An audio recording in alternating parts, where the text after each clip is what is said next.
औज़ुबिल्लाहिमिनश्शैतानिर्रजीम बिस्मिल्लाहिर्रहमानिर्रहीम। नाज़रीन, मैं हूँ आपका मेज़बान सैयद अली अबरार। आप देख रहे हैं K21 न्यूज़ की खुसूसी नशरियात बाखबर पाकिस्तान। कराची का मौसम खुशगवार हो गया है, बादल बरस रहे हैं, खूब बरस रहे हैं और नक्काशी का जो अमल है कदरे बेहतर है, लेकिन इसे बेहतर अब जब कहेंगे कि जब रोडों की हालत, तमाम ही रोडों की हालत बेहतर हो जाए। मेयर कराची ने जो वादे किए थे कुछ हद तक वो वादे वफा भी हो रहे हैं। नाज़रीन, जमात इस्लामी इस्लामाबाद पिंडी में धरना दिए हुए हैं। जब तक बिजली के बिलों में कमी वाक़ई नहीं होगी हम नहीं उठेंगे, ऐसा कहना है अमीर जमात इस्लामी का। हमने पिछले प्रोग्राम में उनसे बात भी की, मौक़िफ़ भी जाना कि हुकूमती जो लोग हैं अभी तक उन्होंने कोई भी राब्ता करने की उनसे कदरे कोशिश नहीं की। आवाम एक उम्मीद लगाए बैठे हैं, आस लगाए बैठे हैं। जो घर पे दिहाड़ी पेशा लोग हैं, जो अपना पेट पालते हैं, रोज़ाना की बुनियाद पर जाके मेहनत करते हैं, आएंगे घर पे और जब 25-30 हज़ार 20 हज़ार का बिजली का बिल उनके सामने होगा तो वो अपना गुजर बसर कैसे करेंगे। आज एक अहम टॉपिक नाज़रीन मैं आपके सामने लेके आया हूँ। गुर्बत पे तो बात होगी, कराची के हालात पे तो बात होगी, लेकिन एक बहुत अहम इशू जो सोशल मीडिया की जीनत बना हुआ है, लोग तरह तरह की बातें कर रहे हैं। लेकिन आज जैसे कि मैंने आपसे कहा था कि मैं हक़ाइक़ बताऊंगा, FM हॉस्पिटल के हवाले से जो एक नाखुशगवार वाक़या पेश आया अलीशा के साथ, जो हमारी बहन अभी ज़िंदगी और मौत की कश्मकश में है। परवरदिगार आलम उनको सेहत कामिला, सेहत कुल्ली अता करे। और ऐसी कई बहनें जो ऐसे हॉस्पिटल में जाती हैं कि जहाँ पर उनको इलाज की जगह मौत की जानिब ढकेल दिया जाता है। आज हम उनसे बात करेंगे, उनकी फैमिली से बात करेंगे कि इन 50 दिनों में उनके साथ क्या क्या हुआ और मज़ीद वो किस किस मुश्किलात का सामना कर रही हैं। मैं अपने पहले गेस्ट से आपको मिलवाता हूं। किसी तारुफ के मोहताज नहीं है, सियासत पे आपकी गहरी नज़र है और जब भी समाजियात की बात होती है, किसी की मदद की बात होती है, किसी बहन भाई के ऊपर जब भी कोई भी परेशानी आती है, आप ऐसे खड़े होते हैं कि जैसे पाकिस्तान का बेटा खड़ा होता है। पाकिस्तान के बेटे हैं भी और हक़ की बात करते हैं। हमेशा आपको उन प्लेटफॉर्म पे आप देखेंगे जहाँ पर हक आवाज़ बुलंद होती है। मेरी मुराद है आप सोशल एक्टिविटी से ताल्लुक़ रखते हैं, सियासत पे भी आपकी गहरी नज़र है। जनाब बाबर अब्बासी, आप बाबर अब्बासी फाउंडेशन के रूह रवानी। अस्सलाम वालेकुम बाबर भाई। बाबर भाई कैसे मिजाज है आप? इनके साथ ही नाज़रीन हमारे जो दूसरे मेहमान हैं इमरान अवान, जो कि अलीशा के वालिद हैं। आपको भी खुशामदीद कहूँगा मैं अपने इस प्रोग्राम में। वालेकुम सलाम। इनके साथ ही अक्सा ज़ुहैब हैं जो कि बहन हैं अलीशा की, आपको भी इस शो में खुशामदीद कहूँगा। इनके साथ बहनोई हैं अलीशा के, जो कि इस पूरे केस को देख रहे हैं, क्या क्या मुश्किलात इनको पेश आई हैं, इनसे जानेंगे। सबसे पहले मैं सरदार साहब आपकी तरफ आता हूँ कि अभी जैसे कि मैंने आगाज़ किया कि वो कहते हैं ना कि बारिश होती है तो ज़्यादा पानी आता है।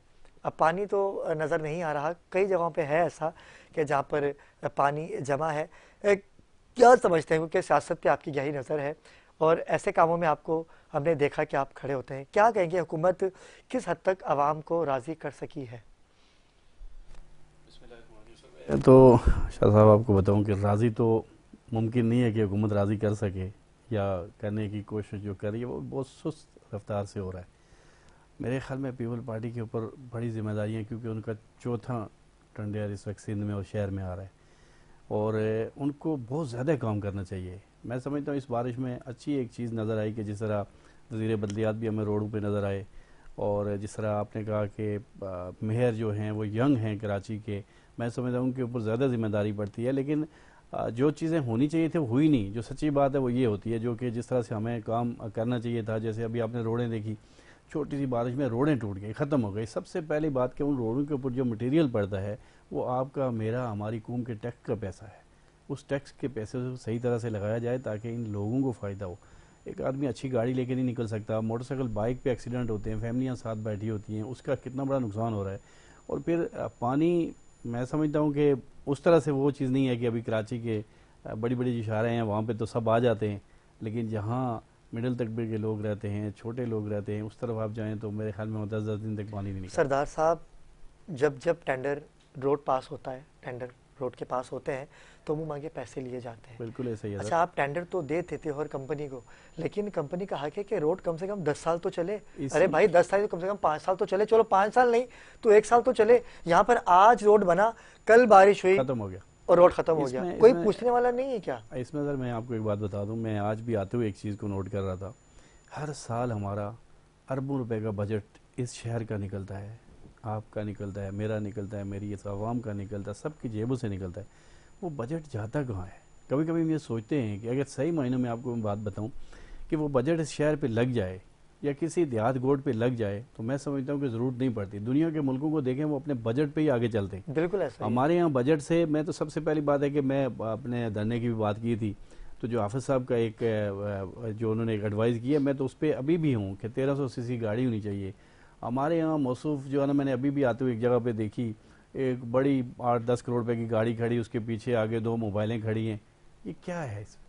अगर हम ये सारा पैसा इन्हीं चीज़ों पे खर्च करते रहेंगे, इन्हीं चीज़ों पे ज़ाया करते रहेंगे कि बजट आया, अपने पैसे ले लिए, उसके बाद कोई परवाह नहीं है। कराची शहर बड़ा भी जो शहर कहलाता है, बिजनेस हब है, पूरा पाकिस्तान यहाँ से चलता है, और इस शहर की हमने वो हालत बनाई है कि हम चल नहीं सकते, हमारे लिए रास्ते नहीं हैं, ट्रैफिक का निज़ाम नहीं है। तो मैं समझता हूँ कि अवाम अब बाशऊर हो गई है, ऐसा नहीं है। और सिलेक्शन नहीं, इलेक्शन होने चाहिए। सियासत पे गहरी नजर है आपकी, एकदम सियासत में आना इतने देर बर्दाश्त थे आपके, आपने सोचा कि मुझे भी मैदान अमल में आना चाहिए? सर बात यह, मैं आपको एक बात बताऊं, एक चीज़ तो आपको बताऊं कि जिस वक्त इस मुल्क में रियल इलेक्शन और इलेक्शन सस्ता हो गया तो मैं समझता हूं इन लोगों की कोई पोजीशन नहीं होगी, कोई वक्त नहीं होगी। यानी कि आपको लगता है कि सिलेक्शन हुई है? मेरे ख्याल में सिलेक्शन तो हर बार होती है सर, एक बार नहीं होती, हर बार होती है। इसी सिलेक्शन ने हमें तबाह कर दिया। क्या देखते हैं आइंदा? मैं समझता हूँ कि अब जो सिलेक्शन करने वाले ना, इस वक्त सारी बातें उनके ऊपर जा रही है।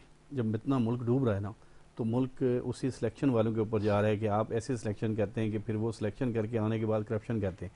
तो मैं समझता हूँ अगर मैं किसी पौधे को लगा रहा हूँ या किसी आदमी को साथ दे रहा हूँ, वो करप्शन कर रहा है, तो फिर मैं करप्शन कर रहा हूँ। तो अब वक्त आ गया है कि ये जो करप्शन ज़्यादा लोग हैं, इन्हें हमें छोड़ना चाहिए। मैं किसी पार्टी के या किसी के ख़िलाफ़ नहीं हूँ, लेकिन कम अज़ कम पार्टियों के अंदर भी जमहूरियत होनी चाहिए और जमहूरियत से आगे बढ़ें। और ये तो नहीं कि अपने, आज मुझे बताएं असम्बली के अंदर किसी दिन भी किसी गरीब के लिए कोई बात होती है, किसी मुल्क के लिए कोई बात होती है? सिर्फ एक जो 9 मई और दूसरा जो है ना किसको जोड़ तोड़ करना है। तो ये हमारे लिए बदबख्ती है कि 9 मई और तैयार हाईजैक केस वो पंजाब से हैं और वो सब पे हावी हैं। हम क्या कर सकते हैं, क्योंकि मुल्क सारा तबाह हो रहा है, डूब रहा है। तो मैं समझता हूँ कि जिस दिन इस मुल्क में पढ़ा लिखा नौजवान साहब, मैं कहता हूँ मुझे मायूसी होती है कि हमारा नौजवान मुल्क छोड़ के बाहर जा रहा है। इसलिए हमने एक यूथ पाकिस्तान बनाई है कि सिर्फ पाकिस्तान की यूथ पाकिस्तान के लिए काम करे। उन बच्चों को हमने गाइडलाइन देनी है। अच्छा, आप देखें इंशाल्लाह हम कोशिश कर रहे हैं। हम प्राइवेट सेक्टर के अंदर बात कर रहे हैं कि देखें अब जॉब निकालें, जॉब दें लोगों को, ज़रूरी नहीं कि गवर्नमेंट की जॉब मिले। और हमारे बच्चों को तहफ़्फ़ुज़ मिलना चाहिए, सबसे बड़ी तहफ़्फ़ुज़ है। रोडों के अंदर लुटते हैं, बर्बाद होते हैं, ये नहीं होना चाहिए। ये मेरा और आपका काम तो नहीं है, जो हुकूमतों में बैठे हुए हैं, पुलिस का काम है, दूसरे इदारों का काम है। मैं समझता हूँ कि वो सारे किसी और काम में मसरूफ़ है। आवाम को बिल्कुल बेरहम हाल पे छोड़ा हुआ है और नौजवान मायूस हो रहा है। लेकिन मैंने और आपने एफर्ट करना है कि हम अपने नौजवान को बचाएं, क्योंकि कल हमारा नहीं है, कल मेरे नौजवान का है। मैं इन बड़े बड़े सियासतदान जो 50-60 साल की उम्र में चले गए हैं, वो तो हमारी अपनी एक देसी ज़बान में कह लें कि 50 के बाद झटके होते हैं। इनको कोई खौफ नहीं है कि कल हमने इस दुनिया को छोड़ के चले जाना है। मैं अपने नौजवान को कितना तैयार किया है। मैं आज अपने, जिस तरह लोग अपने घर में अपने बेटे को तैयार करते हैं, पूरी कौम के बेटों को तैयार करें। क्या बात, पूरी कौम के बेटों को तैयार करें। उन्होंने मुल्क संभालना है, आपने और मैंने नहीं संभालना, कल हमने चले जाना है। लेकिन 80% नौजवान यहाँ से जा चुके हैं। सर मैं वही कह रहा हूँ कि हमें इस पे देखें सर, इस पे आपको, मुझे और लोगों को मिलकर एक जहाद का ऐलान करना है। अपने नौजवानों को बचाना है। वो वहाँ भी जाके गुलामी करेंगे ना, उनको अपना मुल्क में हम क्यों ना सेटल करें? उनके लिए अच्छे अच्छे मौके ढूंढें। इस मुल्क को अल्लाह ताला ने सब कुछ दिया हुआ है। सर कैसे करेंगे? नौजवान अगर अच्छा कमाता है तो उसके आते हैं एटीएम से पैसे निकालने के लिए, वो जाता है और गोलियां मार के मार के जाता है। इसी बात में आ रहा हूँ कि ये चीज़ अब जो है ना, मेरे ख्याल में दिन ब दिन इसी तरह पूरे पाकिस्तान के अंदर जोर पकड़ ली है। लेकिन इंशाल्लाह अल्लाह का शुक्र है कि नौजवान भी जो है ना बड़ा बाशऊर हो गया है। वो ठीक है, बहुत सारे नौजवान निकल रहे हैं, बहुत सारे नौजवान यहाँ पे रह रहे हैं। मैं समझता हूँ कि पुलिस को भी अपना रवैया बदलना होगा, इदारों को भी अपना रवैया बदलना होगा। सियासतदानों को तो मैं सिर्फ यही कह सकता हूँ कि अल्लाह ही उनका हिदायत दे, तो वो बदलेंगे तो पता नहीं, मुझे नहीं समझ आती। यहाँ इलेक्शन से पहले बड़े बड़े वादे हुए, आज मुझे बताए ना किसके दरवाजे पे कोई जा रहा है। वो 5 साल के लिए आउटिंग पे चले जाते हैं, कहीं स्विट्जरलैंड में घूम रहे हैं, अमेरिका घूम रहा है, कोई तुर्की घूम रहा है, कोई मरी घूम रहा है, शहर डूब रहा है। मैं तो हमेशा अपने प्रोग्राम में एक ही बात करता हूँ कि या अल्लाह ऐसा हुक्मरान दे दे पाकिस्तान को कि जिससे आवाम का दर्द हो। हम वोट इकट्ठा करने के लिए तो बड़े बड़े वादे कर लेते हैं, ऐसा ही है, ऐसा ही है। कंबल लेके जाते हैं जब बरसात होती है, लैपटॉप सर्दी लेके में जाते हैं, लैपटॉप बांट रहे होते हैं। हमें नहीं ज़रूरत लैपटॉप की, किसी चीज़ की हमें जरूरत कंबल, नहीं। हमें सुकून चाहिए, सुकून। हमें महंगाई नहीं चाहिए। हमें ऐसा चाहिए कि जब हम दाल लेने के लिए जाएं तो हम इतने पैसे लेके जाएं कि 3 दिन का खाना हमारे साथ। हमें लेकिन आजकल तो यकीन कीजिए 2000 रुपये का तो सिर्फ एक टाइम का खाना एक बनता टाइम, है। मैं एक बात आपकी इजाफा करूँ, सिर्फ इस कूम को जो है ना, सबसे पहले लाइन आर्डर अच्छा दिया जाए, बिल्कुल हॉस्पिटल, तालीम, ये निज़ाम दिए जाएं, और पानी और ये बिजली का जो अजाब डाल दिया गया। और ये कूम इतनी ज़बरदस्त कूम है कि ये सब कुछ खुद बना के आपको भी देगी बना के, लेकिन आपने इनको उलझा के रखा हुआ है। जिस तरह आपने कहा कि एक अच्छा आदमी, क्या एक बच्चा, एक बिजनेसमैन आदमी बाहर नहीं जाता पैसे लेने के लिए एटीएम पे, क्योंकि उसको खतरा होता है कि मेरे लिए जो है ना, तो फिर उस मुल्क का क्या करें फिर। आपने बड़ा अच्छा मौक़िफ़ दिया और मुझे नुक्ता दे दिया आपने कि जिस मौजू पे मैंने आना था। अभी आपने कहा कि हॉस्पिटल्स का निज़ाम, नौजवानों का निज़ाम, हम लाइसेंस कैसे दे देते हैं उन हॉस्पिटल्स को कि जिनके डॉक्टर्स डिग्री याफ्ता नहीं होते, फिजिशियन नहीं होते, हॉस्पिटल खोल के बैठ जाते हैं। फिर ऐसे केसेस नमूदार होते हैं कि फिर जिनका हम तस्करा कर रहे होते हैं। फिर सोशल मीडिया पे एक मुहिम चलती है। अभी गुज़िश्ता दिनों नाज़रीन किराम एक वाक़या पेश आया, सरदार साहब को मैं शामिल गुफ्तगू करूँगा, क्योंकि सरदार साहब हमारी भी बहनें बेटियाँ हैं। हम चाहते हैं कि कोई भी ऐसा मामला हो, दुनिया में जब बच्चा आता है माँ बाप खुश हो जाते हैं, बहनें खुश हो जाती हैं, देवर खुश हो जाते हैं, देवरानियाँ खुश हो जाती हैं कि अल्लाह ने हमें अल्लाह की नेमत से नवाजा। ऐसे ही एक वाक़या पेश आया अलीशा के साथ कि जब वो हॉस्पिटल गई तो वहाँ पर जाने के बाद मैंने जैसे कि गुज़िश्ता दिनों भी एक प्रोग्राम किया उनके हवाले से, लेकिन FM हॉस्पिटल से कोई भी राब्ता हमारे साथ नहीं हो सका। मैंने खुद डॉक्टर साहब को कॉल करने की कोशिश की कि वो भी अपना मौक़िफ़ दें, क्योंकि लोग मुझे कमेंट कर रहे थे कि आपने अभी अलीशा की फैमिली से बात की है, आप क्यों नहीं हॉस्पिटल का मौक़िफ़ ले रहे। मैं कैसे उनसे बात करूं, क्योंकि जब जब मैंने उनके लिए कुछ पूछा या कुछ जानना चाहा तो मुझे वहाँ से नेगेटिविटी ही मिली। तो मैंने आज इस ट्रांसमिशन को रंग दे दिया है FM हॉस्पिटल का कि आज हमने उनकी फैमिली को मदऊ किया है कि अलीशा के बारे में वो बताएं। अलीशा के वालिद साहब हमारे दरमियान मौजूद हैं। इमरान अवान आप की बेटी हैं वो अलीशा। जब अलीशा, वालेकुम सलाम, जब अलीशा पैदा हुई होंगी तो क्या खुशी होगी कि आपके चेहरे पे। मैं शुरू से आपकी तरफ आता हूँ, हमारे नाज़रीन को बताइएगा। बच्चा जब पैदा होता है तो सबसे ज़्यादा खुशी उसके वालिदैन को ही होती है, और जब बेटी पैदा होती है तो जब अल्लाह की बेटी रहमत होती आ है तो जाती है। अल्लाह की रहमत आती है। बेशक। और जब मैंने अपनी बच्ची को इन्हीं हाथों से पाल पोस के बड़ा किया और उसको अपने घर का किया, तो उसके बाद वो अपने घर चले गई जहाँ उसकी शादी होके गई। शादी होने के बाद तकरीबन 1.5 साल के बाद अल्लाह पाक ने उसको इस नेमत से नवाजा जो अल्लाह पाक सबको नवाजता है। उसके बाद उसके शौहर ने थोड़ी सी माली बहरान की वजह से छोटे हॉस्पिटल में नाम लिखवा दिया। ये समझ लें उसको भी नहीं पता था कि ये हॉस्पिटल ऐसा निकलेगा, लेकिन बस ये है कि कुदरत की सितम ज़रीफ़ी समझ लें या हमारे नसीब को समझ लें। वहाँ लेके गया, ये डिलीवरी से 4 दिन पहले तो इसका BP शूट कर रहा था। उन्होंने इसी BP शूट के अंदर उसको आयरन दिया जो 1 सेकंड भी उसके चढ़ा नहीं है, और उसकी जो है ना बहुत तबीयत ख़राब हो गई। और वो जो है डॉक्टर ने फौरी तौर पे जो है उसको ऑपरेशन के लिए तैयार कर दिया। 10 मिनट के बाद ही ऑपरेशन से बाहर डॉक्टर आ जाती हैं, बोलती हैं मुबारक हो, बेटा हुआ है। लेकिन अलीशा के जो टाँके वगैरह लगाए थे वो ऐसे लगाए थे कि ऊपर कंबल उड़ा के उन्होंने बाहर उसको मतलब ये है कि उसके रूम में शिफ्ट किया और बोला ये जब उठेगी तो इसको जो है इसका नाम क्या, कावा और बिस्किट दे देना। पूरी रात उसके अंदर उसी टाँकों के अंदर से खून बहता रहा और इतना खून बह गया कि उसके पूरे जिस्म का खून निकल गया था। हमें पता नहीं लगा क्योंकि डॉक्टर ने हमें बोल दिया था कि आप इसको डिस्टर्ब नहीं करेंगे, इसको सोने दें, इसका ऑपरेशन हुआ, सीज़र हुआ। तो उसके बाद ये है कि जब वो पीली पड़ने लगी तो उसके शौहर ने आगे पीछे शोर मचाया कि ये तो बिल्कुल इसका रंग पीला हो गया है। तो बुलाया तो देखा तो वो कंबल हटाया तो पूरा ब्लेड उसके जो है बिस्तर पे से नीचे भी गिरना शुरू हो गया था, जिसकी वजह से उसकी किडनी, जिगर और दिल जो है वो तकरीबन नहीं तो 25% पे आ गया, जिसकी रिपोर्टें सारी मेरे पास मौजूद हैं। उसके बाद यहाँ के अमले ने जो है, डॉक्टर मौजूद नहीं थे, सिस्टरों ने ही बिगर सुन किए दोबारा उसको स्टिचिंग की है उसी टांगों को। अल्लाह अकबर। वो उसकी आवाज़ें आज तक भी मेरे कानों में गूंजती है जब मैं बाहर खड़ा हुआ था। तो कहने का मतलब ये है, डॉक्टर आती हैं बोल रही हैं 10 बोतलें खून। आप ये बस समझते हैं कि 10 बोतलें खून कोई आधे घंटे का काम नहीं है। 10 डोनर भी लेके जाने पड़ेंगे, लोगों को इकट्ठा भी करना पड़ेगा। जब हम ये सब चीज़ें करके लाते हैं तो ये लोग बोलते हैं कि भाई इसको किसी बड़े हॉस्पिटल में ले जाएं आप, ये हमारे बस से बाहर है। हमने ये फैसला किया कि इसको कहाँ लेके जाएं, तो जो हमारे पास था, जो हमारी बिसाख थी, हमने सोचा कि ज़ियाउद्दीन अस्पताल करीब है, वहाँ लेके गए। ज़ियाउद्दीन अस्पताल में एडमिट किया, उसकी डायलिसिस शुरू हुई। उसके बाद ये समझ लें 2-4 दिन के बाद माँ के डॉक्टरों ने बोला इसका सीज़र दोबारा से करना पड़ेगा, इसका सीज़र सही नहीं हुआ, अंदर जो है पस जमा होना शुरू हो गया है यूट्यूब्स के ऊपर भी।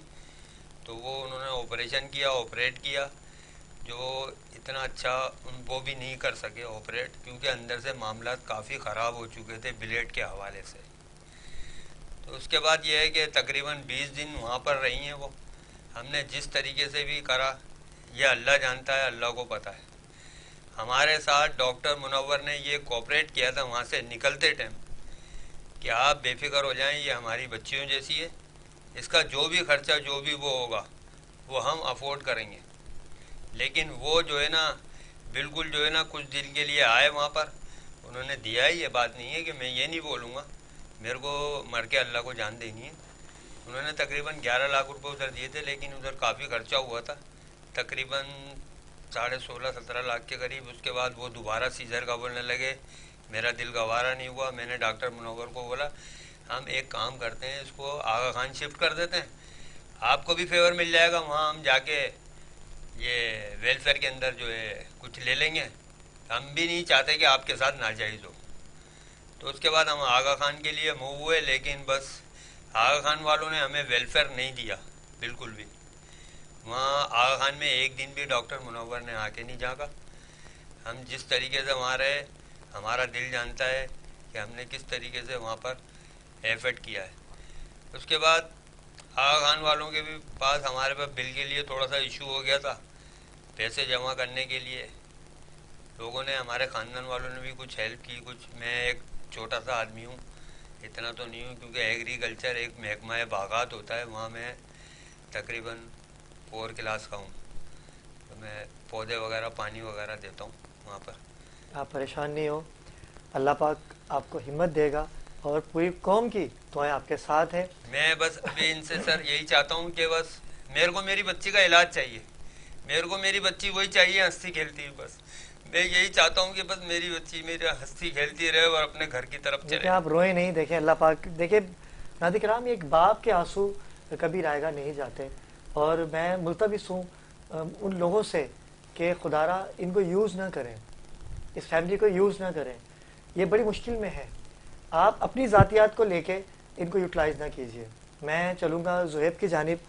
ज़ुहैब, आप इस केस को पूरा देख रहे हैं, और जैसे कि आपके ससुर जो है उनकी आंखों के आंसू इस बात की दलील हैं कि जो क़यामत आपके घर पे बरपा है, मैं उसका दावा कर भी नहीं सकता। सरदार साहब भी हमारे दरमियान मौजूद हैं। सरदार साहब भी, मैं उनसे भी मौक़िफ़ लूँगा। कहाँ तक कारी पहुँचे? अभी गुज़िश्ता 4 दिन पहले क्या वाक़या हुआ, क्या मुफ्ती साहब आए नाज़िर को बताइएगा।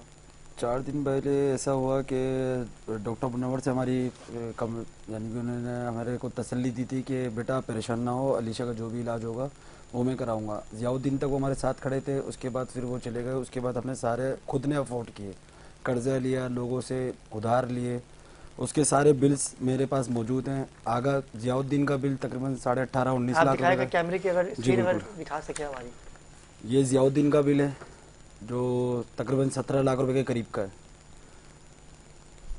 ये 17 लाख रुपए का है तकरीबन ज़ियाउद्दीन का, जिसमें से डॉक्टर मुनव्वर ने 10.5-11 लाख रुपए अपने कार्ड से, एटीएम से इसमें पेड किए हैं। अच्छा, उन्होंने पे किया है जी, डॉक्टर मुनव्वर ने जो थाने में भी उन्होंने एक्सेप्ट किया है। जी जी। और हमने जहाँ जहाँ एप्लीकेशन लगाई है तो वहाँ हमने बताया कि डॉक्टर मुनव्वर ने पेमेंट दी है, 10.5-11 लाख रुपए। इसके ऊपर की जो पेमेंट है वो हमने पेड की है, और जो बाहर के मामला थे पेमेंट हो गए वो हम लोगों ने पेड किए हैं।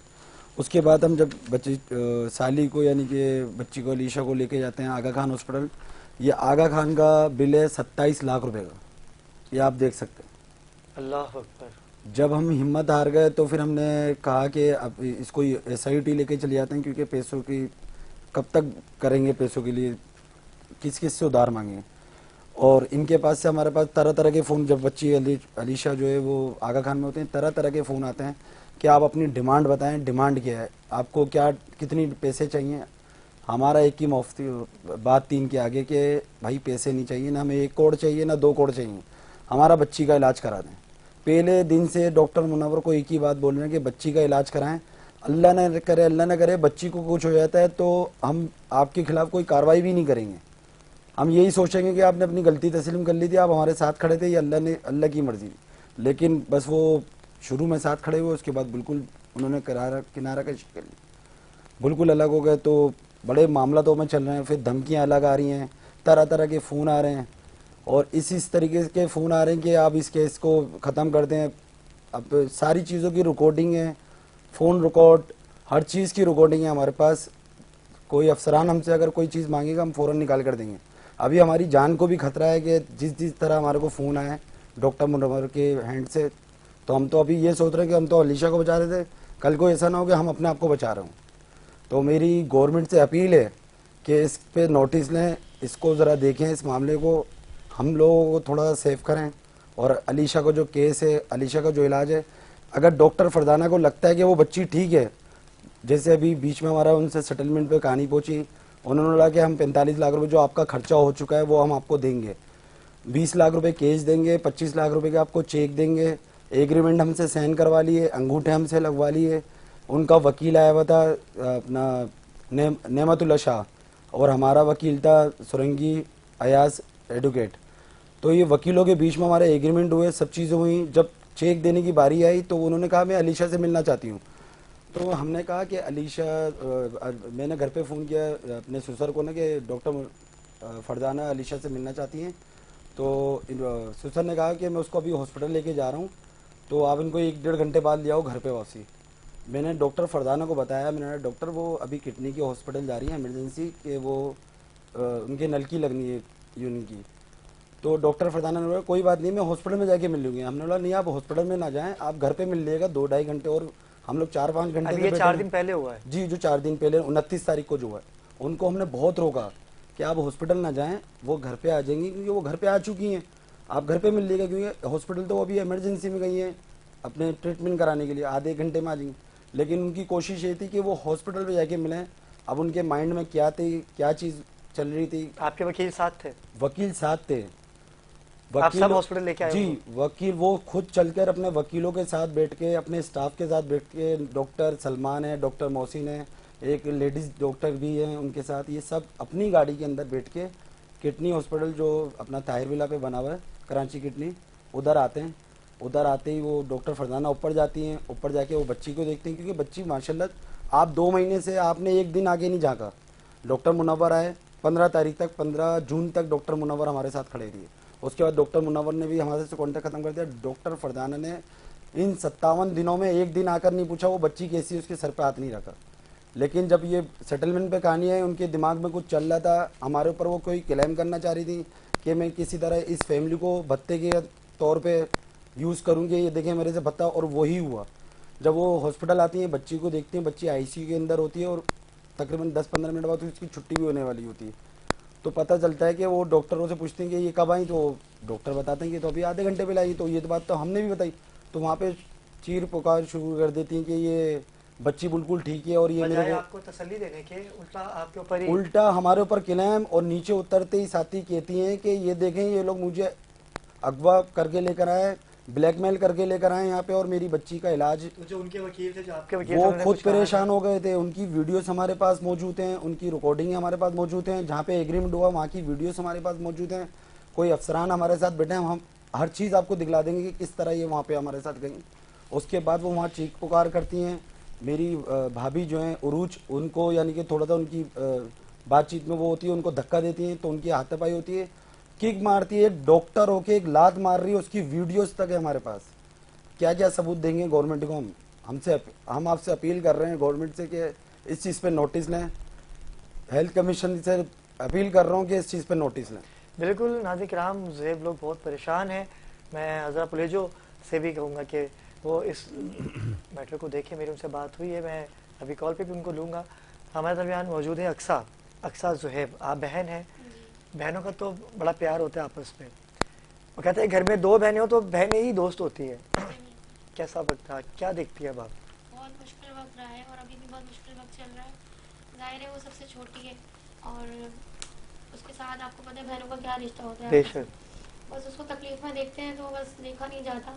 2 महीने आज हो गए हैं, अभी भी उसकी यूरिन बैग लगा हुआ है और उसकी बहुत ज़्यादा दर्द है और आंतों का भी कुछ मसला है जो काफ़ी पेट में भी दर्द है। तो बस ये सारे मसले चल रहे हैं। डॉक्टर्स ने सब ने ये कहा है कि किडनी इनकी फेल हो चुकी है, दूसरी वाली जो है वो डैमेज हो चुकी है, तो वो भी मतलब ख़राबी की तरफ जा रही है, दूसरी किडनी भी। तो ट्रांसप्लांट का कहा है डॉक्टर ने कि आप ट्रांसप्लांट की तैयारी करें, मतलब कि इनकी तबीयत जैसे थोड़ी सी बेहतर हो तो आप ट्रांसप्लांट करवा सकते हैं इनको। तो बस यही कहा है डॉक्टर ने कि सारी ज़िंदगी डायलिसिस चलेगा क्योंकि किडनी इनकी फेल अल्लाह ना करे, मैं तो यही तो, अल्लाह पाक बड़ा गफूर रहीम है। डायलिसिस से इंशाल्लाह जान छूटेगी हमारी बहन की। कि एफएम हॉस्पिटल में एक केस हुआ था अलीशा के हवाले से। हाँ। तो उनके जो हम जुल्फे, उनकी बहन के जो शोहर हैं ज़ुहैब, उन्होंने मुझे आपका नंबर दिया, जुनैद ने। अच्छा। उन्होंने कहा यार अली भाई बात कीजिए, तारिक भाई हैं इनसे बात कीजिए। मैंने कहा चले मैं बात कर लेता हूँ। तो तारिक भाई क्या हुआ आपको? मैं भी पाकिस्तान में नहीं था, मैं आया हूँ तो मैंने कहा मैं पूछूं आपसे। कहाँ से हैं आप? मैं कराची में ही हूँ, गुलशन में रहता हूँ। अच्छा, आपका नाम क्या है? अली नाम है मेरा, अली अब्रार नाम है। अली नाम है? जी जी। अच्छा, तो मैं थोड़ी देर में बात कर लूँ आपसे? सर मैं फिर बिजी हो जाऊंगा, अगर अभी थोड़ी सी बात आप कर लें तो बड़ा यार वो तो मामला हल हो गए थे, वो वहाँ जाके हॉस्पिटल में फिर आपस में ना इनकी एक तरफ से थोड़ी सी ये था कि उनकी तरफ से थोड़ा सा तलक कलामी हुई जैसे होती है फीमेल्स में ना, दूसरे से धुंधड़का हो गया, मार धाड़, फिर वो यही धक्का मुक्का जैसे होता है ना फीमेल्स के अंदर। फिर वो आप कह रहे थे ना कि वो देखें परेशान तो ये लोग हैं, आपने देखा इनको किस तरह से परेशान है ये। यार मैंने तो देखो बात सुनो, बात ये आप इनके क्या कौन से रिलेटिव लगते हैं इनके रिश्तेदारों में से? मैं बस खालाजाद भाई हूँ उनका। खालाजाद भाई है ना। बात ये यार मैंने तो पिछले 15-20 दिन से ना बहुत कोशिश की ना कि ज़ुहैब से बात करके उससे। अच्छा मैंने तारिक भाई यकीन कीजिए कि मैंने खुद पर्सनली उनसे राब्ता करने की कोशिश की, डॉक्टर मुनव्वर से राब्ता करने की कोशिश की, लेकिन उन्होंने कोई राब्ता मुझसे नहीं किया। मैं तो खुद चाह रहा था कि ये दोनों पार्टियों में ना, दोनों पार्टी मैं नहीं समझता ये ज़ुहैब लोग भी मिलने के बाद मुझे बात करने के बाद अंदाजा हुआ ये भी अच्छे लोग हैं, और दूसरी पार्टी भी सारी ये एक हादसा हुआ है, कोई जानबूझ के किसी ने किसी के साथ वो नहीं किया ना, लेकिन ये दोनों पार्टी अगर एक पेज पे आ जाती ना तो यकीन करो कि कोई पटा फसाद होता नहीं। हुआ ये कि दरमियान के जो लोग होते ना, चाहे मैं भी हूँ चाहे हाँ ये दरमियान के लोग काम खराब करते हैं, मुझे अंदाजा है। मैं सालिस हूँ, लेकिन देखो सालिस लोग कभी कभार सालिस लोगों से मिस्टेक भी हो जाती है ना। अब बीच में अगर दो पार्टी एक पेज पे आ जाए, दोनों अलीशा के जो रिलेटिव्स हैं करीबी वो और ये बस दो बंदे, दो उधर से बंदे, दो उधर 4 बंदे एक कमरे में बैठ के मसला हल कर लेंगे। यकीन करो तीसरे चौथे की बात ना हो, लोग उकसाते हैं, लोग भड़काते हैं, लोग पता नहीं तमाशा देखना चाहते हैं, पता नहीं क्या उनकी सोच होती है वल्लाह आलम, या बाय मिस्टेक हो जाती है, गलतियां हो जाती है, इंसान से सोचता कुछ से होता कुछ है। तो इस चक्कर में जो ना ये चीजें बढ़ गई, वरना ये मामला जो ना इतने बढ़ने वाले थी नहीं। हम भी यार निजाम चला रहे हैं, 2-3 सेट हम चला रहे हैं ना, लेकिन अल्लाह का शुक्र है कि कोई भी चीज होती है फौरी तौर पर उसका सोल्यूशन की तरफ जाते हैं। भाई करना क्या है, बेकार में टाइम खींचते लंबा होता जाएगा, फिर वो ये कोर्ट कचहरी। और देखो सच्ची बात ये यार, आप कोर्ट में मेरा एक बड़ा वसी चेहरा है ना, कोर्टों में और थानों में मसले हल नहीं होते हैं, इन द एंड जो है ना टेबल टॉक ही होती है। तारिक भाई पता है क्या, तारिक भाई मैं आपको एक बात बताऊं, मीडिया का सहारा लें, मीडिया पे ना जो है ना, मीडिया पे अली भाई मीडिया पे बात है और मजीद बढ़ती है कम नहीं होती, क्योंकि इंसान की इज्जत आप अली साहब हैं, आपका एक प्रोफाइल होगा, स्टेटस होगा। मैं आपको डाके चाहे हक या ना हक, झूठ या सच, चाहे मैं आपके खिलाफ झूठ बोलूं या मैं सच बोलूं, लेकिन दोनों सूरतों में आपको लगेगा बुरा, ठीक है। मीडिया का क्या काम है इसमें? मीडिया का क्या काम है? मीडिया वाले क्या कह रहे हैं? यार मेरी इज्जत खराब हो रही है, चाहे मैं हक भी बोल लूंगा कि यार अली साहब में ये फॉल्ट है, ये डिफॉल्ट है, ये फॉल्ट है, ये सब कुछ है ना, लेकिन जब वो बात पब्लिक में गूंज जाएगी ना, तो वो पता है दूसरा बंदा अली साहब क्या सोचेंगे, अली साहब बोले अली पैंट तो उतर गई मेरी, कपड़े उतर गए, अब ठीक है नंगा हो गया, अब आ जाओ, अब ऐसी की तैसी, तो बंदा फिर चला जाता है। उस सूरत में इज्जतदार बंदा जो है ना, वो अपनी इज्जत का भी, दूसरी की इज्जत का भी ख्याल रखता है। लेकिन मैंने यकीन करो कि नेक नियति से ये मामला हल करवाए। मैंने क्या करवाया यार, अल्लाह ताला करवाने वाला बड़ा होता है, अच्छा काम किया और भी दोस्त थे, मैं अकेला नहीं था। बड़ा अच्छा काम तो किया ये आपने। चीजें, हाँ, तो ये चीजें हल की तरफ जाए गई। फिर वहां जब गए तो यार हॉस्पिटल में उसके सारी सिचुएशन बरक्स हो गई। हालांकि इसमें ना नियत थी ना ऐसे कोई सोच थी ना, तो ये जो ना ये बस अब क्या बोलूं, फिर थाना में ज़ैब को रोकता रहा कि भाई छोड़ो जी। अली भाई, सॉरी तारिक भाई, मुझे बताएं कि मीडिया वाले ये जो लोग हैं ना, सब अपना अपना एक निज़ाम है उनका, लेकिन आप एक खुशूसलूबी से काम कर रहे हैं, तो मेरे ख्याल से मैं क्या कह रहे हो, मैं खुद भी अब इस काम में जो मैं आ गया हूँ, मैं उनका बड़ा हूँ, वो मुझे बड़ी इज्जत देते हैं। वो जो उनसे गलतियाँ हुई हैं आपसे, जो भी मामला तो शेयर है ना, ओके है ना, कोई जी मतलब उसमें ऊंच की सुनी है ना। सॉरी आवाज कट रही है आपकी, क्या कह रहे हैं आप कर दो। जी जी जी अली साहब। जी तारिक भाई, क्या कह रहे हैं आप? मैं ये कह रहा था, पता नहीं मेरी, मैं बीच में स्टाफ आ गए थे, मैं ये कह रहा था मेरे भाई कि देखो ये गलती पर गलती होती चली गई ना, और गलती की जो असबाब बने ना, वो हम जैसे लोग बने। मैं तो आपको सच्ची बात बताऊं, हम जैसे लोग, जैसे जो थर्ड पर्सन लोग होते हैं ना। तो आप एक काम कीजिए ना तारिक भाई, आप क्योंकि गरीब फैमिली है, आप उनकी फैमिली से काफी खासा ताल्लुक रखते हैं, आपने जब इतना अच्छा खुशउस्लूबी से मामला तय किया है, तो मैं चाहूंगा कि आप और मैं मिलके इसको खुशउस्लूबी से बैठ के हल कर लें, ना कि तीसरे लोगों को शामिल करें। देखो अली साहब, पता है क्या, ये ज़ुहैब हो गया, अनीस हो गए, जिससे भी मैंने बात हुई ना, मैंने कहा यार अख्तियार किसके पास है, अब मैं इस पार्टी की तरफ से मेरे पास अख्तियार हो जाए, वो बोले यार आपके पास अथॉरिटी है, आप बात कर लो, मेरे पास फुल पावर। देखिए आप सियाह पुरुष हुए तो मुझे देखिए इख्तियार ना तो ज़ुहैब के पास है और ना ही उनके पास है, उनके शौहर के पास, तो इख्तियार उनके अब्बू के पास है, ठीक है। उनके वालिद साहब जो है वो बड़े, हमारे बड़े भी जिंदा हैं, तो और जिनके बड़े जिंदा होते हैं तो बच्चों का कोई भी काम नहीं होता। वालिद साहब तो किसी मीटिंग में नहीं थे ना, उनका मतलब ये क्या कहते हैं उसमें नहीं था, किसी हवाले से भी ना, न 3 में न 13 में, जैसे कहते हैं ना, कोई उनका कभी कोई स्टेटमेंट कोई बात, कोई सामने फ्रंट लाइन पे कुछ भी नहीं था ना। तो वालिद साहब यार आप कैसे, आप वालिद साहब क्या बात करेंगे, बात तो आप जैसे दोस्त कोई ऐसे, वालिद साहब हमारे लिए रिस्पेक्टेबल हैं, वालिद साहब के बगैर हम बिल्कुल, मेरे वालिद साहब नहीं, मुझे पता है मैं जिंदगी कैसे गुजार रहा हूँ, मेरी माँ बाप नहीं है, हम एक एक कदम पे हम अपने माँ बाप को मिस करते हैं, यार आज अब्बा होता तो ये हो जाता, आज अम्मी होती तो ये हो जाता ना। लेकिन बात ये मेरे भाई कि जो चीजें अगर आप वालिद साहब को पूरा अख्तियार है, अल्लाह ने भी दिया है और हम बच्चे भी देते हैं, तो फिर उनकी अख्तियार दे दी, तो फिर आप सब हट जाओ, फिर ये नहीं हो कि यार वालिद साहब कुछ कह रहे हो और बच्चे कुछ और कह रहे हो, या तो बच्चों जो समझदार हैं उनमें से एक बच्चा जो भी है वो बात करे। अब देखो चीजें तो थोड़ी सी मिसमैनेज हुई है अली, बात नाराज भी होना मेरे भाई। तारिक भाई, मैं इस मामले को अब देख रहा हूँ, क्योंकि अब इस वक्त आप K21 के प्रोग्राम बाखबर पाकिस्तान से लाइव हैं, ठीक है, पूरी दुनिया आपकी आवाज़ सुन रहे हैं, और मैं यही चाहूँगा कि जो भी हुआ उस बच्ची के साथ, मैं तो डॉक्टर मुनव्वर साहब से भी चाहूँगा। K21 में मैं इस वक्त आप भी लाइव हैं, आप भी मेरे साथ लाइव शो में है अभी बाखबर पाकिस्तान में। अच्छा, आप हमारे साथ लाइव जा रही है जी। तो अब ये है कि मैं आपका मौक़िफ़ जानना चाहता था, क्योंकि मुझे पता चला कि एक तारिक भाई हैं जो एक मुनसिफाना हक अदा कर रहे हैं, और आप करते क्या है तारिक भाई, आपका क्या ताल्लुक है इस हॉस्पिटल से? मेरा ताल्लुक, मैं पहले भी ज़ुहैब को बता चुका था, जी जी, 10-15 साल पहले मैं इनके पास जॉब करता था ना, जी जी, एडमिनिस्ट्रेटर। तो यार एक आप किसी के साथ कुछ अच्छा गुजार चुके हो तो ना, आपके K21 में भी कोई स्टाफ ऐसा हो बहुत टाइम गुजार चुका हो, तो एक एफिलिएशन, एक रिलेशन डेवलप हो जाता है। बिल्कुल, ये अच्छी बात है। देखिए मैं इस बात को, इसको खुशाइन कहूंगा आपके लिए कि आप ये बहुत अच्छा काम कर रहे हो। देखें ये फैमिली दुश्मनी नहीं चाहते ना, ये कोर्ट कचहरी चाहते हैं। मैं इनके प्रोग्राम को देख रहा हूँ, मैं इनकी फैमिली को देख रहा हूँ, ये बच्चा जो है मेरा दोस्त है, इनके वालिद साहब जो है, इनसे जो भी परेशानी है इसको बैठ के आप हल करें, ना कि तमाशा बने, ना कि आपकी तरफ से कैसी आवाज उठे, ना कि इनकी तरफ से आवाज उठे। इसको बैठ के देखिए मेरी बात सुने, मैं अपने इस प्रोग्राम में आप दोनों को बिठा के पूरी दुनिया के सामने बताना चाहूंगा कि देखिए गलतियां सबसे होती हैं, इनका कोई आपसे कोई ज़ाती झगड़ा नहीं है, ना आपका इनसे कोई ज़ाती झगड़ा है। एक केस खराब हुआ है, आप डॉक्टर मुनव्वर की उन्होंने तारीफ ही की कि उन्होंने इनके साथ बहुत कोऑपरेट किया, बहुत साथ दिया इनका। ये भी अभी इन्होंने मुझे कहा, भाई इनका कहना यह है कि डॉक्टर मुनव्वर ने कहा था कि हम आपके साथ खड़े हैं, आपके शाना पे शाना खड़े होंगे, जहां तक हो सकेगा हम आपका साथ देंगे इस बच्ची को खड़ा करने के लिए।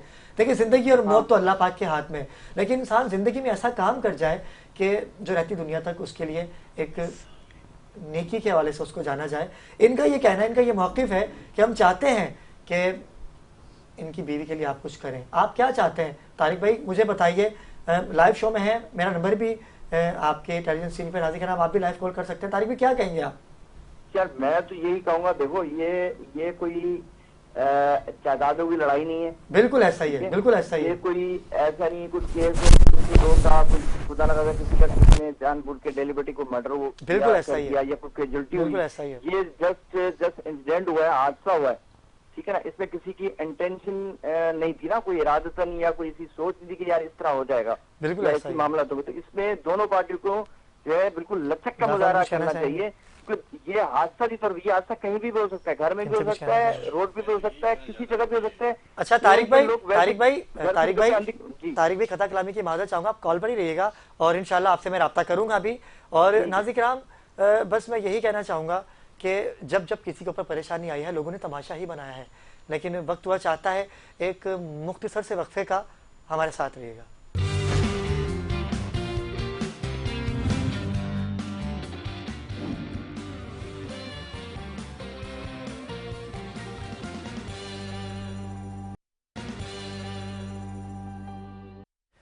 जी नाज़िर-ए-किराम, वक्फे से वापस आ चुके हैं। जैसे कि आपने सुना कि एक तारिक भाई जो थे वो बड़ी अच्छी बात कर रहे थे। सरदार साहब आपने भी बड़ी अच्छी बात कही कि देखें पंचायत जिसे कहते हैं एक मुनसिफाना बात करना, जितने लोग पंचायत में होते हैं उतनी ही पंचायत का माहौल ख़राब होता है, और जितने कम लोग होते हैं उतना ही अच्छा फैसला होता है। क्या कहेंगे? देखें इसमें मैं समझता हूँ कि बच्ची के वालिद हैं, बच्ची का शोहर है, जैसे दो आदमी काफ़ी होते हैं। अगर इधर से भी सारे के सारे और उधर से भी सारे के सारे आएंगे तो फिर जो है ना वो चीज़ हो जाती है ख़त्म। देखिए पहली बात देखें कि जिस चीज़ को होना है वो हो गया है, वो अब वापस नहीं आएगा। अब हमने आगे का सूरत हाल देखनी है कि बच्ची को किस तरह रिकवर करना है या क्या करना है। मैं समझता हूँ कि जिस तरह से हमारी बात हुई है तारिक साहब से और जिस तरह से डॉक्टर की उन्होंने बात बताई, तो मैं अभी तक उनको इसलिए बुरा नहीं कहूँगा कि वो तावन करने के लिए तैयार है। बीच में कुछ मिसगाइड जो हो रही है वो हो रही है, उसके लिए मेरा प्लेटफॉर्म एज ए मेरा बाबर फाउंडेशन का ऑफिस है शारा फैसल पे मैं हाज़िर हूँ। आप हो जाएं, हम लोग उनके साथ बात करने के लिए इनके लिए तैयार हैं कि भाई आप बैठकर बात करें और सिर्फ बच्ची के वालिद और उसका शोहर जो है ना वो उसको डील करें। और जाहिर बात है उसके जो हॉस्पिटल के खर्चे हैं, वो जो चीज़ें हैं वो ये अफोर्ड तो नहीं कर सकते। अच्छा उन्होंने दिए भी हैं? हाँ सरदार साहब उन्होंने दिए भी हैं। मैं वही बताऊँ जो बीच में यहाँ हमारे यहाँ बड़ी बदकिस्मती है अली भाई, आपको पता है कि लोग जो है ना वो ब्रोकिंग करने शुरू हो जाते हैं। बिल्कुल है। चाहे वकील हो वकीलों से मुझे माजरत से कि वो भी डबल साइडेड करते हैं, ऐसा नहीं होना चाहिए। क्योंकि देखें जिसने आपको केस दिया है उसको बड़ी उम्मीद होती है, लेकिन आप अगर उसकी तारीख लगवा देते हैं या दूसरे से मिल जाते हैं, अपनी दोस्तियाँ मिलाते हैं, तो ये मुनासिब नहीं है। जब पंचायत जो बंदा करता है उसको अल्लाह के जवाब देना होता है, कल उसने भी उस बात के जवाब देना होता है। एक NGO वाली खातून भी है, उनका नाम मैं गालिबन उस्मान इफ्तिखार हमारे दरमियान मौजूद है, आपको भी खुश आमदीद कहूँगा।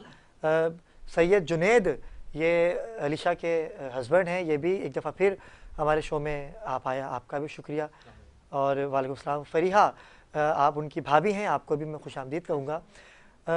जुनैद जैसे कि अभी आपने सुना, वो जो NGO वाली जो खातून है वो गालिबन आपकी खाला हैं या रिश्तेदार लगती हैं आपकी, उन्होंने उस दिन कहा था, या क्या है मुझे हक़ाइक़ बताइएगा। वो मेरी जो सही हक़ाइक़ बताएं। उनके रिश्तेदार हैं, मतलब उनके दूर के रिश्तेदार लगते हैं। किन के रिश्तेदार हैं वो? मेरी जो वाइफ है।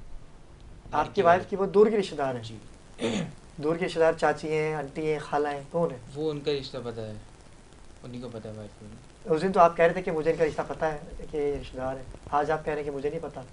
नहीं मतलब रिश्तेदार हैं लेकिन उनको पता है, क्योंकि मुझे नहीं पता था ना, क्योंकि मैं अपने रिश्तेदारों में भी कम जाता हूँ। अच्छा तो मैं काम से घर, बस यही है मेरा। नहीं अगर अच्छी बात है कि रिश्तेदार अगर वो हैं तो एक अच्छा काम कर रहे हैं, वो भी आपके साथ खड़े रहे, आपके आवाज़ बने हुए। फरीहा आपकी जानिब आऊँगा कि जैसे कि आप उनकी भाभी हैं, एक अच्छा वक्त गुजरता है। अच्छा आपकी शादी पहले हुई या उनकी? नहीं, अलीशा की शादी के तो अभी 1.5 साल ही हुआ है। वो घर में सबसे छोटी है, छोटी नंद है हमारी ना, हमारी शादी को छोटी होती है और लाडली होती है। जी, बहुत लाडली, बहुत छोटी, शौक चंचल, हंसने मुस्कुराने वाली, बातें करने वाली। अब उसकी ऐसी कंडीशन देखी नहीं जा रही बिल्कुल। 2 महीने से उसके साथ, बेचारी के साथ जो हुआ है ना, तो बहुत बुरी कंडीशन में है। बिल्कुल सही थी, हॉस्पिटल गई थी, बिल्कुल ठीक थी वो। बस उसको एक आयरन की ड्रिप डॉक्टर ने लिखी थी, तो वो चढ़वाने के लिए वो गई थी रात में। वो ड्रिप उसके चढ़ाई है, उससे उसका बीपी शूट कर गया। बीपी शूट किया तो उन्होंने उसका फ़ौरन ऑपरेट कर दिया। और जब उसका ऑपरेट हुआ जी तो बिल्कुल बताया, आपके जो ससुर थे उन्होंने सारी बात में बताई। मुझे बताइए कि अब की कंडीशन क्या है? अब आप साथ होंगी उनके, आप ट्रीटमेंट देख रही हैं, सब बहनें देख रही होंगी, आप भी देख रही होंगी। जी बिल्कुल। अभी वो ससुराल में है या मेके में है? नहीं, अलीशा हमारे घर में है, घर पर ही है अलीशा। अभी वो बाज़ाहिर उसकी कंडीशन थोड़ी बेहतर है, पर उसकी किडनी फेल हो गई है। अल्लाह अकबर। तो बस ये है कि तकलीफ़ में बच्ची, यूरिन बैग भी लगा हुआ है उसके, बेचैन, बहुत तकलीफ़ में, बहुत अजियत में। आपसे तो बात भी नहीं हो पा रही। अल्लाह पाक आपको सब्र दे, हिम्मत दे परवरदिगार आपको। जुनैद, आपकी भी हिम्मत को मैं दाद देता हूँ कि जिस कदर आप परेशान हैं। और आप मुझे बताइए कि जब आपने सारे इकदाम कर लिए, एक सेटलमेंट की तरफ हम जा रहे हैं, तो एकदम ये बीच में ख़राबी कैसे आ जाती है? ये बीच में समझे कि बस ये डॉक्टर फरदाना जो थी, ये इन्हीं की वजह से सारी खराबियाँ हैं।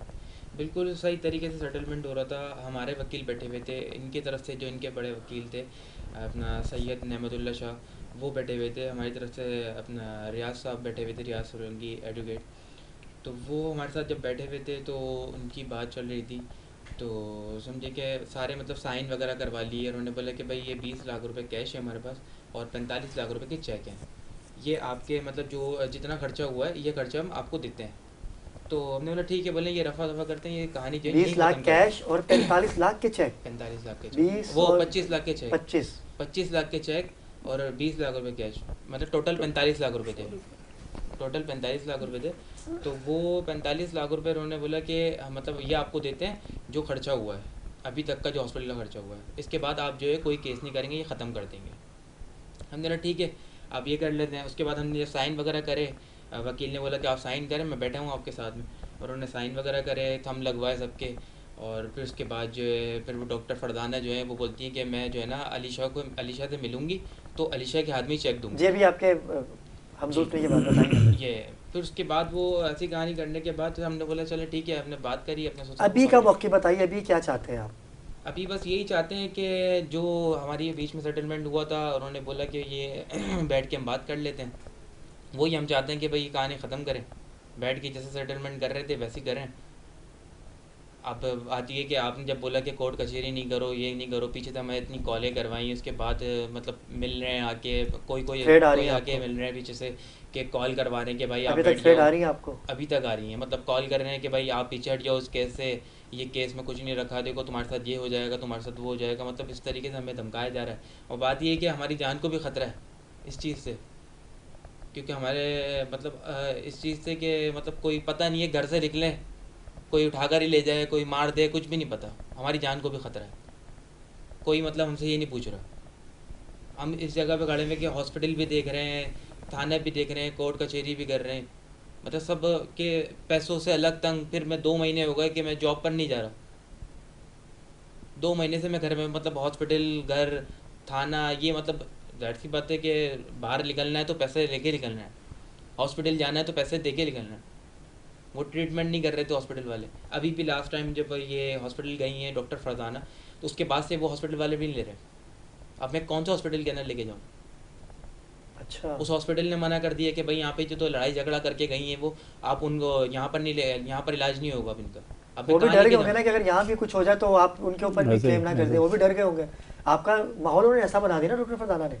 वहाँ खड़े होकर शोर कर रही थी वो ऐसे इस तरीके से कि आओ देखो देखो, ये मुझे जो है ना यहाँ पर मतलब किडनैप कर लेकर आए और 1.5 करोड़ रुपये भत्ता मांग रहे हैं। वो अपनी गाड़ी में बैठ कर आती हैं, जो तारिक भाई जिनसे बात हुई है अभी, तारिक भाई के साथ में उनकी गाड़ी के अंदर बैठ कर आई।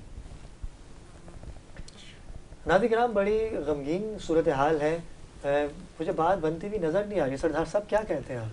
मेरे ख्याल में देखें, पहले फर्स्ट ऑफ पहले ही तो आप जाके अपने करीबी थाने में एक एप्लीकेशन दे दें उन्हीं डॉक्टर जो हैं कि उनके ख़िलाफ़, क्योंकि जो आपकी बातों से लगता है तो भत्ता लेने आए हैं, भत्ता देने आए हैं, तो मेरे ख्याल में सबसे बड़ी बात तो सबसे पहले उन्हीं के ऊपर जा रही है।